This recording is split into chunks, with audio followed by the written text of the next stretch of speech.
주야로 묵상하는 삶 7월 30일 금요일의 말씀입니다. 본문은 여호수아 11장 16절부터 23절까지의 말씀이고 모든 것은 하나님의 뜻대로라는 제목을 가지고 말씀 묵상 해보도록 하겠습니다. 먼저 본문 말씀 읽고 시작하도록 하겠습니다. 여호수아가 이같이 그 온 땅 곧 산지와 온 네겝과 고센 온 땅과 평지와 아라바와 이스라엘 산지와 평지를 점령하였으니 곧 세일로 올라가는 한락산에서부터 헤르몬 산 아래 레바논 골짜기의 바알 갓까지라.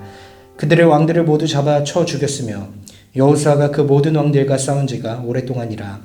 기브온 주민 히위 족속 외에는 이스라엘 자손과 화친한 성읍이 하나도 없고 이스라엘 자손이 싸워서 다 점령하였으니 그들의 마음이 완악하여 이스라엘을 대적하여 싸우러 온 것은 여호와께서 그리하게 하신 것이라. 그들을 진멸하여 바치게 하여 은혜를 입지 못하게 하시고 여호와께서 모세에게 명령하신 대로 그들을 멸하려 하심이었더라.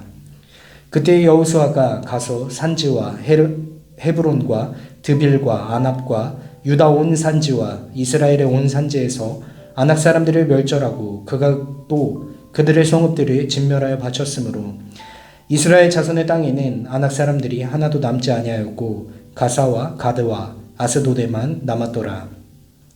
이와 같이 여호수아가 여호와께서 모세에게 말씀하신 대로 그 온 땅을 점령하여 이스라엘 지파의 구분에 따라 기업으로 주매 그 땅에 전쟁이 그쳤더라. 아멘.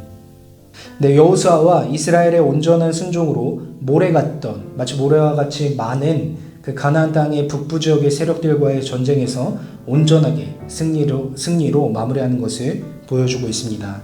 대체적으로는 지금까지 우리가 봤던 전쟁들은 간단하게 묘사가 북부 지역의 전쟁은 간단하게 묘사가 되어 있지만 사실은 18절의 말씀과 같이 이미 그 모든 왕들과 싸운 지가 꽤나 오래되었다라고 이야기를 해주고 있습니다. 기브온 주민들 외에는 가나안 땅의 북부 지역의 백성들은 이스라엘에게 항복한 지역은 없었습니다.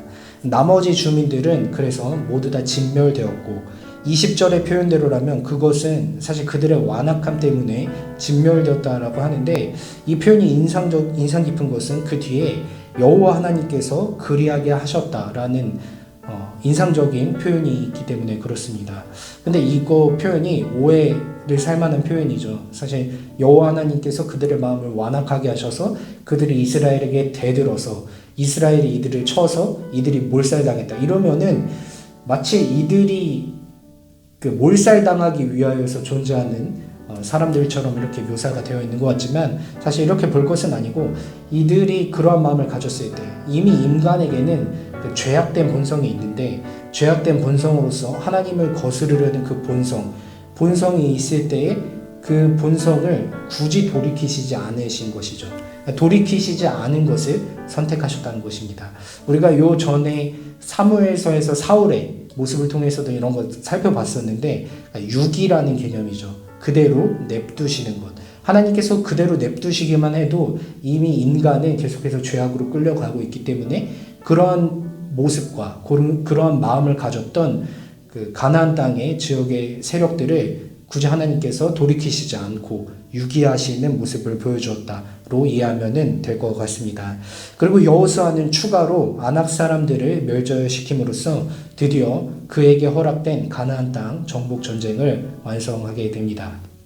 네, 이렇게 해서 여호수아의 가나안 땅 정복 전쟁이 마무리되어집니다.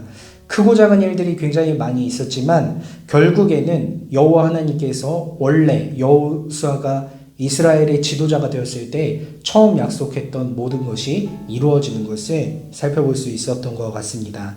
특별히 아까 살펴본 인상 깊은 20절의 말씀과 같이 사실 20절의 말씀은 망하는 것을 기록해 두었는데 또 이스라엘의 입장을 생각해 보면 이스라엘은 그럴 자격이 없었지만 충분한 자격이 없었죠. 사실 정복전쟁을 온전히 이뤄낼 만한 그런 충분한 자격이 없었음에도 그들은 흥하였고 또 반대로 가나안 땅은 망하는 이런 모습들이 여호와 하나님의 선택에 달려있다는 것은 다시 반대로 생각해 보면 인간의 입장에서는 별로 선택지가 없다라는 것을 생각해 볼 수 있게 해줍니다.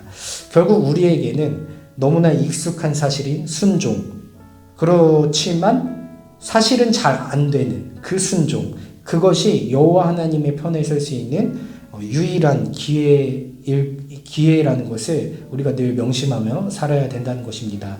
여호와 하나님께서 원하시는 가치와 그 뜻과 그 마음대로 살아가는 것이, 그 순종이 결국엔 여호와 하나님의 편에 서는 것이고, 한치 앞도 장담할 수 없는 그 인간의 삶 가운데 모든 흥망성쇠가 여호와 하나님께 달려있다고 한다면, 이 여호와 하나님의 편에 섰을 때에만 우리가 온전한 흥함을, 또 온전한 어떤 번영을 누릴 수 있다는 것이 사실은 지금까지의 여호수아서의 말씀의 결론이라고 할 수 있을 것 같습니다.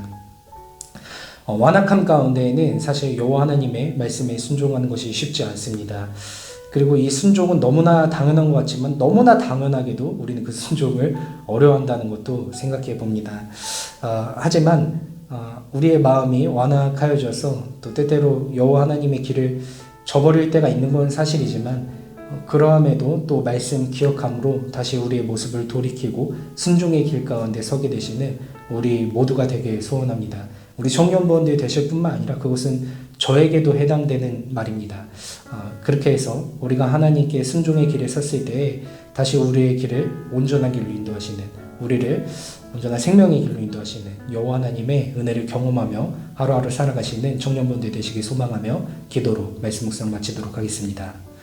좋으신 하나님, 은혜를 감사합니다. 오늘 말씀을 통하여서 드디어 여호수아의 가나안 땅 정복 전쟁이 마무리되는 것을 살펴보았습니다.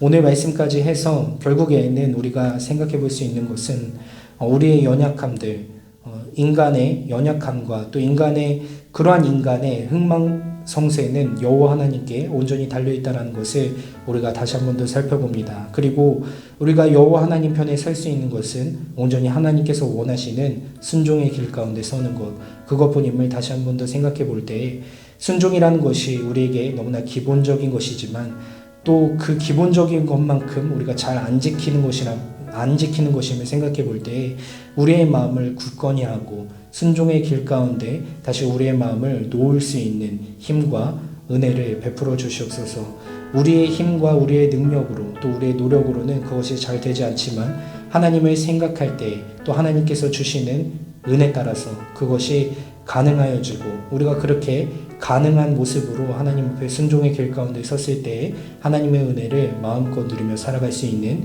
인생들이 되어질 수 있도록 인도하여 주시옵소서. 믿음의 주인 되시며 우리를 온전하게 하시는 예수님의 이름으로 기도합니다. 아멘.